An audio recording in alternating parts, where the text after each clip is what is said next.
అట్లుంటది మనతోని. అమ్మా దివ్య, కొంచెం నన్ను చూడవే, ఆ ఫోన్ లోనే చచ్చిపోకే. కొంచెం నేను ఏం చెప్తున్నానో కొంచెం వినవే. అబ్బా లక్ష్మక్క, నేను ఇక్కడ వీడియో చేస్తున్నాను, మంచి ట్రెండింగ్ ఆడియో చేస్తున్నాను. అనవసరంగా నీ దగ్గరకు వచ్చి నా వీడియో మొత్తం చెడగొట్టేసుకున్నాను. బాబోయ్, మా 20 ఏళ్ల జీవితంలో ఎప్పుడు మా ఆయన ముందు అలా మూతులు తిప్పలేదు. అలా గాని మూతులు తిప్పాననుకో ఏమంటారో తెలుసా? నీకేం దయ్యం పట్టిందే, అలా ఊగుతున్నావు, నీకు దిష్టి ఏమైనా తీయమంటావా అని అడుగుతారు. అయినా ఈ 20 ఏళ్ల బ్యాచ్ కి ఇదేం వెర్రే. అయ్యో అక్క, దీన్ని పిచ్ అనరు, డిజిటల్ కంటెంట్ క్రియేషన్ అని అంటారు. అయినా నీకు చెప్పిన అర్థం కాదులే. అయినా ఈ రోజు మా ఇంట్లో పెళ్లి చూపులు ఉన్నాయి తెలుసా, ఫుల్ టెన్షన్ కింద ఉంది. అవునా, పెళ్లి చూపులా? మరి ఆ మాట చెప్పవే ముందే. అయినా పెళ్లి చూపులు అయితే ఇక్కడ ఏం చేస్తున్నావు నువ్వు? మీ ఇంటికి వెళ్ళి గదిలోకి వెళ్ళి శుభ్రంగా పట్టు చీర కట్టుకొని, మల్లెపూలు పెట్టుకొని, చేతి నిండా గాజులు వేసుకొని, చక్కగా రెడీ అయ్యి కాఫీ పెట్టుకొని పెళ్ళికొడుకు ముందు నుంచోవాలి. నువ్వేమో జీన్స్ ప్యాంట్ వేసుకొని, చిరిగిపోయిన జీన్స్ ప్యాంట్ వేసుకొని రోడ్ల మీద తిరుగుతున్నావేంటి నువ్వు? వెళ్ళు, ఇంటికెళ్ళి ముందు రెడీ అవ్వు. ఓ మై గాడ్ లక్ష్మక్క, అవన్నీ పాతకాలపు. మీ 90s లా కాదు. ఇప్పుడు పట్టు చీరలు, కాఫీ కప్పులు అన్ని అవుట్డేటెడ్. ఇప్పుడు పెళ్లి చూపులు 1 పీస్ డ్రెస్ వేసుకొని కాఫీ షాప్ కి డేట్ కి వెళ్తాను. డేటానా? డేటా అయిపోతే కాఫీ షాప్ కి వెళ్ళరా ఏంటి? డేటా కాదక్క, డేట్.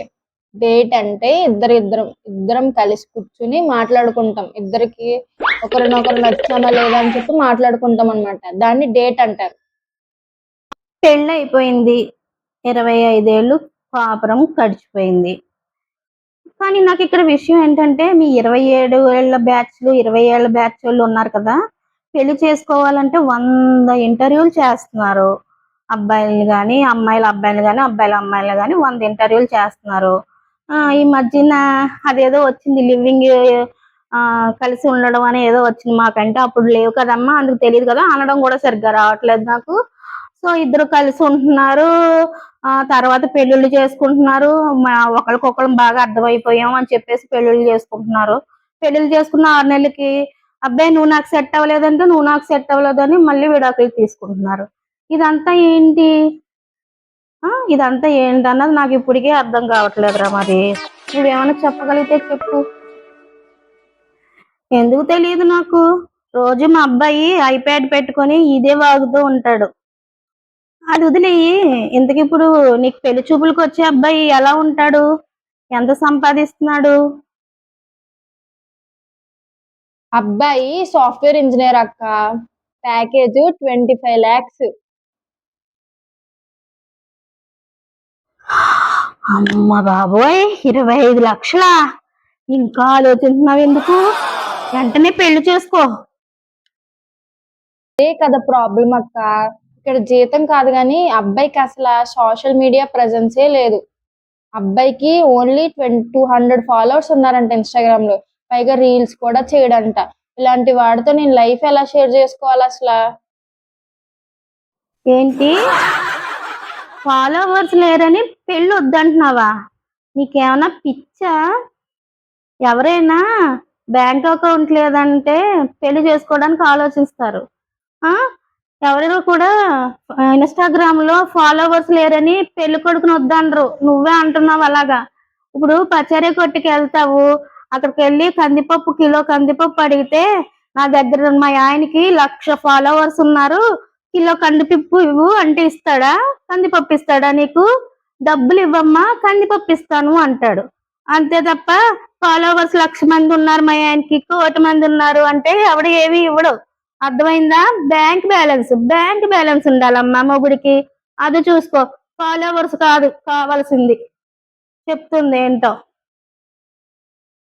నీకు తెలియదు అక్క, రేపు పొద్దున్న మేమిద్దరం కలిసి కపుల్ రీల్స్ చేయాలి కదా. అప్పుడు వాడికి రీల్స్ చేయడం ఇష్టం లేదు.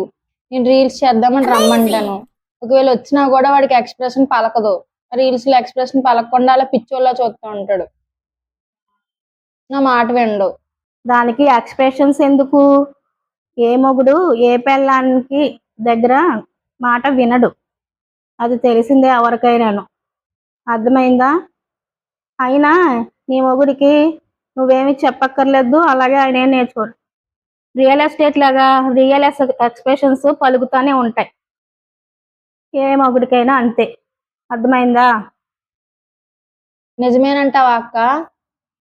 అవునే తల్లి, మీ 27 ఏళ్ళకి 27 ఏళ్ళకి ఏంటంటే ప్రేమ ఫోన్లోనే, పెళ్ళి ఫోన్లోనే, ఆ, ఆఖరికి వంటలేమో యూట్యూబుల్లో, ఆ, అంతే కదా, వంటలేమో యూట్యూబుల్లో, సంసారం ఇంక రీల్స్లో చేస్తారేమో మీరు, అంతేనా? మమ్మల్ని చూడు, మా 27 ఏళ్ళ కాపురం వాళ్ళు ఉన్నాను చూడు, మమ్మల్ని మేము ఎలా ఉంటామో తెలుసా? మా ఆయనతో ఒక రోజుకి 5-6 సార్లు గొడవ పడతాం. మాకు ఎనర్జీగా ఉంటుంది, మంచి బలం కూడా వస్తుంది తెలుసా? మా ఆయనతో గొడవ పడ్డప్పుడల్లా నాకు 100% ఛార్జింగ్ ఎక్కినట్టు నేను ఛార్జింగ్ అయిపోతా ఉంటాను, అదో ఆనందం నాకు. కానీ 5-6 సార్లు గొడవ పడ్డాక ఏడోసారి మంచిగా కాఫీ పెట్టి మా ఆయన పక్కన కూర్చొని 4 కబుర్లు చెప్పుకుంటాం చూడు ఇద్దరం మేము, అది నాకు సూపర్గా ఉంటుంది. అదే మా లైఫ్. మాకు ఎప్పుడు ఫోనుల్లో ప్రేమలు, అలాగే పెళ్ళిళ్ళని, యూట్యూబ్లో వంటలని అలాంటివి ఏమి ఉండవు మాకు. మా జీవితం అంతా కూడా పక్క పక్కన కూర్చొని గడిచిపోతూ ఉంటుంది. ఎందుకంటే మా పెళ్ళప్పుడు ఫోన్లు లేవు, ఈరోజు ఫోన్లు దగ్గరగా పెట్టుకుని ఎక్కువసేపు కూర్చోము మేము. కానీ దెబ్బలాడుకున్న ప్రతి దెబ్బలాట కూడా టీ కప్లో తుఫాన్ లాగా ఎగిరిపోతూ ఉంటుంది తెలుసా? అబ్బా, ఎంత బాగా చెప్పావక్క. నిజంగా నువ్వు చెప్పింది కరెక్టే. నా బుర్రే పాడైపోయింది. అబ్బాయి మంచివాడైతే చాలు. వాడికి నేను ట్రైనింగ్ ఇచ్చుకుంటాలే, రీల్స్ ఎలా చేయాలో. ఆ, వెళ్ళు వెళ్ళు, వెళ్ళేటప్పుడు ఆ మూతుకున్న రంగు కొంచెం తుడుచుకొని వెళ్ళు, లేకపోతే అబ్బాయి భయపడతాడు. అర్థమైందా? వెళ్ళి అతని దగ్గర కూర్చొని ఆ డేటాలు గట్రా మాట్లాడకు, కొంచెం సిగ్గుపడుతూ కూర్చో, లేకపోతే ఏంటి అమ్మాయి అని కంగారు పడతాడు. అర్థమైందా? ఏం పిల్లలో ఏంటో, ఏం లోకమో. హలో, చెప్పండి. అవునా, మీరు కాఫీ షాప్ దగ్గరకు వచ్చారా? సరే అండి, నేను ఇప్పుడే బయలుదేరుతాను. సరే అక్క, అబ్బాయి వచ్చాడంట, నేను వెళ్తాను.